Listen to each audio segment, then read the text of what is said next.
Hello everybody, thank you for tuning in. PLO Professor here, and I'm going to cover a couple quick housekeeping things, and then we're going to dive into quite possibly the next phase of games that are going to be really popular, particularly on the Strip, and I'm sure they're going to start spreading across the country. There are some places like Rockford Charity Group that already does it. And that's double board PLO bomb pots or double board PLO. I'm going to cover both of those because they're actually two separate games. Double board PLO and double board PLO bomb pots. So a couple of housekeeping things. First of all, we're over 3,000 viewers. Thank you very much. You guys make that happen. Please hit the like and subscribe button if you haven't already. Please go ahead and share this with your friends. This is going to be probably the only strategic video that I'm aware of on the internet for double bomb pot strategy. And actually, this might be more than one video. I don't know how long it goes, but I like to keep my videos under like 23, 24 minutes when I do instructional videos like this. So I'll cover my thoughts on double board bomb pots, some things that I experimented with it while I was in Vegas, like straight out experimenting, just decided to do a few things that I'm going to go over. Whether I had a hand or not.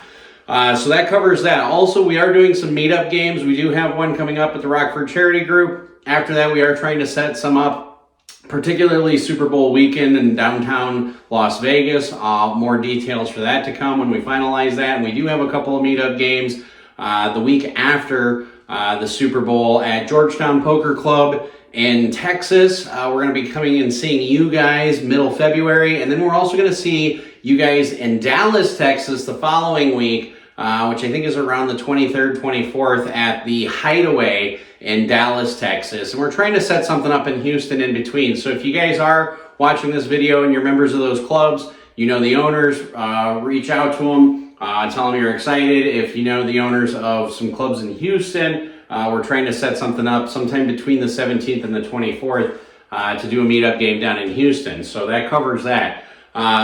So let's dive right into this. The double board bomb pot strategy, you know, there's a few places in Vegas that run double board bomb pots. Mandalay Bay does it every Sunday at 4 o'clock. On Tuesdays and Thursdays, you can go to Resorts World. They start at around 4 o'clock. They have a $5 as well as a $10 double board bomb pot. And then on Saturdays, there's a double board bomb pot game as well that is usually held at MGM Grand because they do a double board bomb pot tournament, and then they just run it into a cash game right afterwards. So these things are becoming more popular. I know what some of you are thinking. Some of you are thinking, Professor, what's the strategy on double board bomb pots? It's just all up in the air. It's crazy. No, it's not. There is an actual strategy. You don't have to wait for the nuts on both boards, and I'm going to dive into that. First of all, the first game is double board PLO. So this is just like regular PLO where there's a round of betting. We played this at the Wynn, and it's a round of betting pre-flop, and then you go to a flop and there's two boards. Me personally, I hate that game. That game is way too tight. People play it incredibly tight. It is a horrible action game. You're actually better off playing regular PLO than playing that because there's a lot less 3-betting that goes on. I sat down at the table. I immediately 3-bet when I was on the button. A little foreshadowing there. And people were like, well, that's the first 3-bet we ever had. Every time I was on the button, I was 3-betting in that game. So double board, PLO, super, super tight. Players is what I experienced, way tighter than regular PLO. And I would highly not recommend playing it. When you have the double board bomb pot game, you typically have either a $5, a $10, or a $25 ante from everybody. And this is one of the things that I absolutely love about this game. You cannot sit back and wait forever for a flop to come in. The $5 double board bomb pot game, most of the time the buy-ins were $1,000. The $10 double board bomb pot game, it was $1,500. And then I think on the 25 there was no cap with a 500 minimum, which 500 minimum was nothing in that game. And that was held at the Wynn a couple of nights. But the thing I like about this is most people when they're doing like the $10 double board bomb pot game might buy in for like $300. We have a whole orbit that goes by with 8 players. If you don't play a hand, all of a sudden $80 just left your stack. The other thing that I love about double board bomb pot games is when you ante, you don't even have to worry about the pre-flop action. Well, professor, but I can't read anybody in this situation. Not exactly, okay?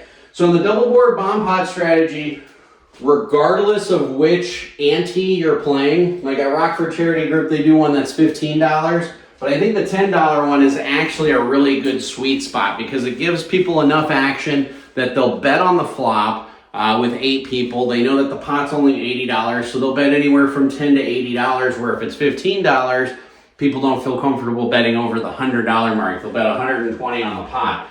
So I'm going to go over a couple of leaks that people have in double board bomb pot games, and then I'm going to go into a strategy that I found was highly productive. So first of all, major leaks in double board bomb pot games. The number one major leak is pot on the flop. I can't tell you how many times I was playing a double board bomb pot game, $10 ante, and somebody would just pot it on the flop. Didn't matter what the flop was, it was just like pot. Now, the reason why that strategy doesn't work very well is because you're announcing to the whole table, I only have one board. I don't have 2 boards, I only have 1 board. So for example, if we have a board that's like the Queen of Spades, the 7 of Diamonds, and the Deuce of Clubs, incredibly dry board, and then we have another board that say is the 6 of Hearts, the 8 of Hearts, and then say the King of Diamonds, pretty wet board there. When somebody leads out and they pot it, you have to sit there and go, what are they potting it on? Are they potting it on the nut heart draw? No, because they're on a draw. Are they potting it on 7, 9, 10? No, because they're on a draw. Are they potting it on a set of kings? Possibly. Are they potting it on a set of queens? Possibly. Or maybe they have 7, 7, 9, X in their hand and they're potting it, which would make probably the most amount of sense to actually bet and get as much value as you can on here. The number one leak across the board is people potting it on the flop, okay? Every time I play double board bomb pots, my strategy, which happened to be very, very well, is bet small. The first strategy is bet small on the flop. And this is funny because there were plenty of times when I was playing the double board bomb pot game where it was a $10 double board bomb pot, and I would flop the Stone Cold Nuts, and I'd bet $10. And people would like get offended by it. They would be like, there's $80 in the pot, and one board would be like Queen, Queen, Jack, and then the other board would be like Deuce, 5, 9, and I'd bet $10, and in my hand I'd have Queen, Jack, XX. And they would get really pissed off and they would pot it. They'd be like, pot, I'm going to raise pot. I'm going to teach you to min bet in this double board bomb pot thing. It was pretty funny. It was pretty hilarious. I was so consistent with min betting that people were laughing as I continued to do it over the course of 3 or 4 or 5 hours. People are like, oh my God, here we go again. Min bet Josh, min bet Professor, just betting min bet. And there's a reason why. Because when you min bet, you get a good feeler of what's out there. Somebody's going to raise you a pot. You know they're super nutted on one hand and they're not drawing. If somebody just flats and they just call, you get an idea that, okay, they're drawing to something. Now I just need to figure out what they're drawing to. Okay? So min betting or betting small on the flop gave me so much information on reads, because even though there are 2 boards, you do have the ability to read people. Particularly, this is going to be a little trade secret here. Look at their eyes. If you look at their eyes, you can see which board they're actually looking at. This is the craziest thing. I bet $10 and I would not look at my cards. I'd be like, bet. And I just look to the guy to my left and I look as I went around the table and they look at their cards and then look at which board. And you could tell which board they were looking at. This might be the only game where having sunglasses is something I would strongly encourage. But in any case, I'm very animated today if you can't tell that already.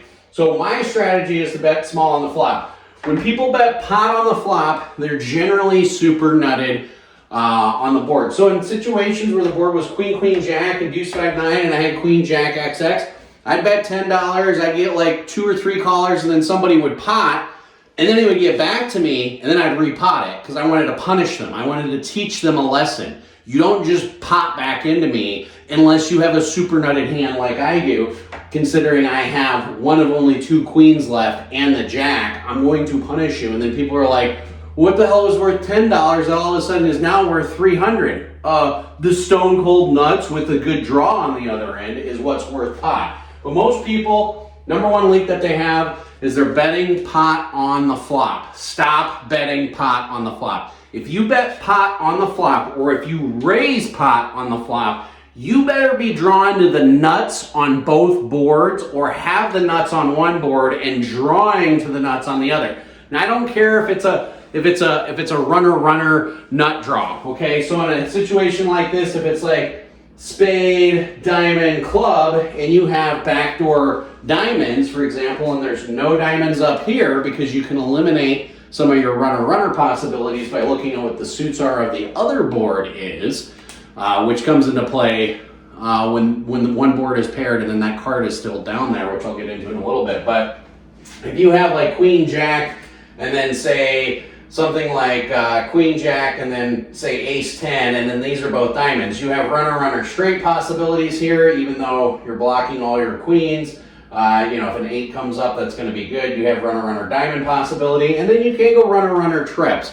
But for the most part, when I saw people bet pot on the flop, they were nutted on one board and they didn't even really have runner possibilities. They had a prayer and a hope on the other. So the reason why that's a leak is because you're only playing for half the pot if you get called. Trying to take down the pot when there's $80 in the pot and somebody bets 10, or there's just $80 in the pot, and you're like, oh, I'm super nutted on one, I want to bet pot and take it, is not the best way to maximize your money. The other thing is if you are nutted on both boards, say you have a situation like this where you have queen, 7 deuce, 6, 8, king, and say you have queen, king, okay, 2 sets, which is something I've ran into before. If you have a monster stranglehold on the board there, why do you want to get everybody away? Is it really possible? I mean, it's possible, but is it likely that people are going to catch up on both boards? Probably not. They might catch up on one, and you have to be okay with that. Will they catch up on 2? Very rarely will they, but it is possible. By betting pot, you're trying to scare people away. That's not the right thing to do. So the number 1 leak people have is pot on the flop. The number 2 leak that people have is position. People do not understand position. I cannot say position enough in double board bomb pot strategy. There's a guy that I play with at a game that I go to that's not regulated by a casino, that when he plays double board bomb pots, if he's first or second to act, he's like, deal me out. I only want to play if I'm on the button. Now, it's kind of shitty because everybody else decides to play when they're not on the button. But on the flip side, from a strategical point of view, playing in position is absolutely key on double board bomb pots. The number 2 best strategy in the world is position. And I really cannot stress this enough. My strategy in double board bomb pots is if I'm on the button, or if I'm in the cutoff, or I'm in the hijack, which is 2 away from the button, basically if I'm in the second half of the field that has to act secondly, I'm probably calling the flop regardless of what I have. It doesn't even matter what the board is. The board can be super wet, super dry. Unless I got 3 of a kind in my hand, I'm going to see the turn, okay? And the reason why position is so important is because you get to put people in what I call the pickle. You get to put them in a pickle on determining their hands. And I'll give you some examples here. But number 2 leak is people not understanding position. If you're first to act in a double board bomb pot, you really should not bet the flop. Ever. Almost ever. I shouldn't say ever, but you really should not be betting the flop if you're first or second to act. If you've got 6 to 7 people behind you, I don't care if you do flop nut, you should not be firing a full pot size bet. You can bet minimum, and you can start building a pot, that's perfectly fine. But if you're first to act and you bet pot in a double board bomb pot, It's because you lack the experience of playing double board bomb pots, and anybody who has a significant amount of time playing double board bomb pots is going to pick up on this right away. They're going to say, oh, Bob over there, he's first to act, he just opened pot. You know? And the reason why is because the turn changes so many things that when you check after you announce to the world, I have the nuts on one board, and you check, I'm in position and I go, why did Bob all of a sudden check? Like, did a blank come up here? Say like a four of clubs come up here, semi-blank. You know, where this card, say it puts up a 7 of clubs. And all of a sudden you check, I know that you don't have a set of queens, you don't have a set of 7s, because now you'd have a set of 7s on both boards, which has actually happened before. So I can eliminate that this board, you're not even playing for. You're not even fighting for it. This board up top is an absolute miracle board if you get half the pot. You just told me most of the cards in your hand are related to this king. That's what you just told me. When you bet pot on the flop, and then you check the turn, you just announced to the world, I don't like this 7. It kills my hand. And when I know that, especially when I get to bet after you, I can almost assure you, guarantee you, I'm going to pot it on the turn, and then I'm going to pot it on the river, especially if you're first to act, because that your position in this game is that important. There are times when I was experimenting with this in Vegas where I didn't even look at my cards. I was just in position, and I'd go pot on the turn, and I'd go pot on the river, and I'd scoop.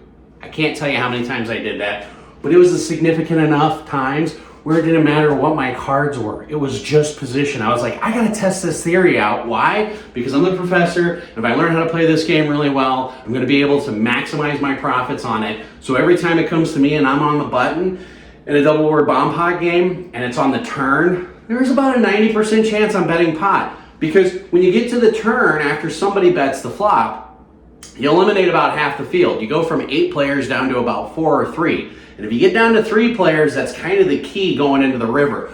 I want myself and 2 other people going to the river 100% of the time. If I'm going to the river with 5 or 6 people, it's a shit show, and who knows, you need the nuts in order to win. But if I'm going to the river and I'm in position against 2 other people, I can assure you that I'm more times than not going to get half the pot, because I'm going to put somebody in a pickle position, which I'll go into in just a second. But yes, if you bet pot on the flop and you check the turn, it lets your opponents know, why all of a sudden is Dave checking the turn when he was so happy to get it in on the flop? So you look at both boards and you figure, what changed? If this board over here didn't change, but this one did, that changed. Now you could say, hey professor, what if both boards change? And that's very possible. Both boards could change. But so position is the other key, and I'm going to go into some strategies with position. But before I do that, I'm going to talk about my third thing that I found to be incredibly profitable. Incredibly profitable. This is number 3 strategy. So number 1 is bet small on the flop, and then you can pound it on the turn, pound it on the river. Number 2, position, position, position. Number 3, and this is going to sound weird, chasing. Oh boy, chasing. Chasing what? Chasing over pairs. Over pairs. Okay? Now, why is this so profitable? And keep in mind, I haven't dived into position too much yet. I'm going to get back into position here in a minute. But chasing over pairs.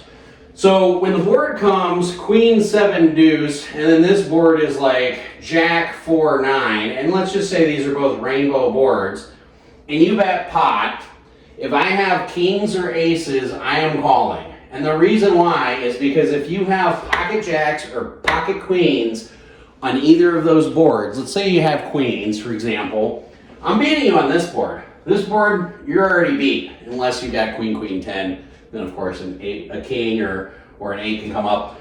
But if you have pocket queens and the turn comes an ace here, you're not going to think that's changed anything. You're going to be like, who's going to chase with pocket aces? This is crazy. I tell you what, one of my most profitable hands, or several of my most profitable hands, is when I chase with an overpair, and I would doink it on the turn, and the person who flopped a set, whether it was queens or 7s, would just pot right into me, and I'd be like, repot, you know, for 1,000 or 1,500, and they would just be like, oh my God, you got aces? Because now you're effectively scooping them on both boards. That is a thing. So, number 3 strategy, you chase over pairs on the flop, maybe not necessarily chasing it all to the river, but generally speaking, if somebody does flop a set and a double board bomb pot, you're gonna know that if you hit your overpair on either board, you're gonna be way good. Now, let me talk about position for a minute. I'm gonna try summing up position in about 3 or 4 minutes, so that way we can keep this video under 25 minutes. If you're on the button, okay, and you're playing the double board bomb pot game, and you have one opponent here and a second opponent here, and you're on the river or the turn. If you're on the river, you need to bet pot almost 100% of the time. If they both check to you, the reason why you bet pot is because this person right here, the very first person to act, he is our pickle. He or she is put in a pickle. And the reason why is because you're betting pot on the river, you're signifying you have at least one board. You could be signifying that you might have 2 boards. Because you're last to act, this person right here, when you bet pot, is going to fold about 75% of the time. 75%. 3 out of 4. 3 out of 4. 75%. Let that sink in for a minute. 75% of the time when you're 3 ways going into the river, you bet pot, you automatically eliminate one opponent. You know how valuable that is? When you're playing for half the pot or the whole pot? And the reason why, so 75% of the time, this person folds. Okay, if they were super nutted on one board, trust me, they'd lead, they'd bet pot. 3 out of 4 times, this person folds. Okay? If this person calls, say they have a strong hand enough on both boards that they call, this person, around 66 to 75% of the time, will fold. Very, very rarely will they both call. The reason why is because when you bet pot on the river, this person has to say, oh my God, I got somebody behind me. I've only got I have a straight on one board and it's not the nut straight, and I've got one pair on the other board. If I call and the button is playing the better straight and the other guy's got 2 pair or set on the other board, I'm screwed. I'm losing all this money. So they go, they're betting 700 to win 350. They're betting 700. They're calling 700 to win 350 because there's $700 in the pot. And they're like, I'll play it safe, and they muck it. This person right here, if this guy calls, says the same thing. Oh my God, he just bet pot, and he just called. And I don't have a strong enough hand on both boards to lead pot. So they'll end up folding, okay? Now here's the thing. Even if you have bottom pair on one board, and then on the other board you have big 2 pair, you still bet pot. You're putting so much pressure on your opponent by betting pot, by putting them in a pickle position. When this guy calls, the pickle position switches over to this guy because now they have to make the decision. It's not like high-low where the board is 3, 4, 5 and you have an ace deuce and you know you're getting at least half or a quarter. Okay, it's not like that. You don't know. And when you check on the river, you give up all your strength. Now, what does that mean, Professor? That means if I'm in the number 1 position, should I just bet pot? Yeah, you should. Okay? And if you get raised and you don't have the nuts on one board, you probably should muck it. But you should always lead on the river with a pot size bet, applying the maximum pressure. So that's the biggest leaks in the double board bomb pot strategy. This right here, I can't stress enough. Position, position, position. Every time I was on the button and it went check, check to me, pot. And I tell you what, I was counting it and I wasn't even looking at my hand. Eventually, I was just like, pot. It's so important. It's so important. I told this strategy to Wayne, to Donkfish, and he started implementing it. And he was like, and keep in mind, he's not used to bluffing a lot. And he's like, oh my God. He's like, I can't imagine. He's like, we talked about this strategy. We went and tried it. We implemented it. And he's like, it works like a T. He's like, because somebody that might beat him on one board will fold, you know, and then the other guy has to call. So that's about it, everybody. I hope you guys like this video. You know, I do my best. Play smart. Run like a god.